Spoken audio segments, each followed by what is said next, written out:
Good Wednesday morning. It is 7:10 when we are recording this. We still have that wind advisory in effect through about 7 o'clock tonight for Benton County all the way through the lake area towards Pulaski County and Rolla. So we'll have winds anywhere between 30 to 40 miles per hour through the afternoon with this system. This system going to drive non-thunderstorm winds, of course, but it's also bringing showers this morning. Temperatures hanging around in the 40s with winds out of the southeast between 10 to 20 miles per hour in Columbia.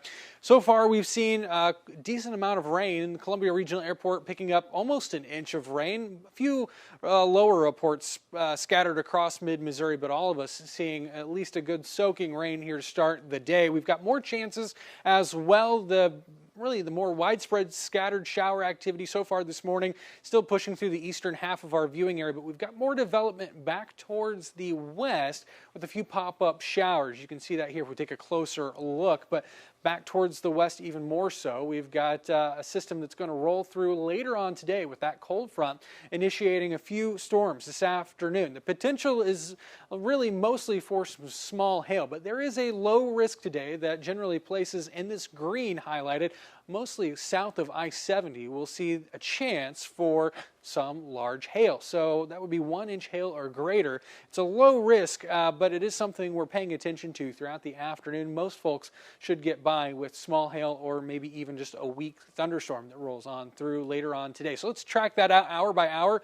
Rain and thunder throughout the rest of the morning hours. No severe storms here.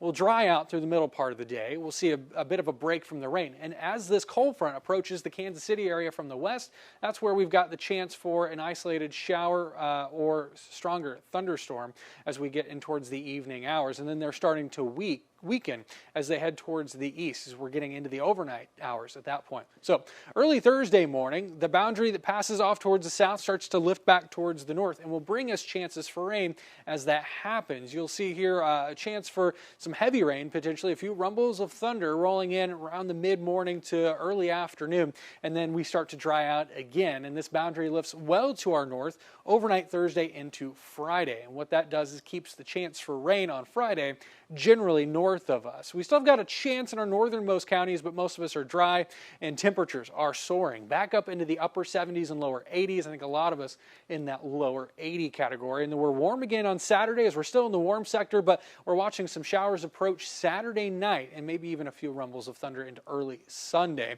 as that largely moves through during the overnight hours. It doesn't look like we're going to see much in the way of a severe threat, but we'll keep a close eye on that as well. But the key here is 2 dry days in the 80s, something we haven't been able to say recently. And of course, that chance for storms this afternoon and a chance for showers and storms Thursday morning.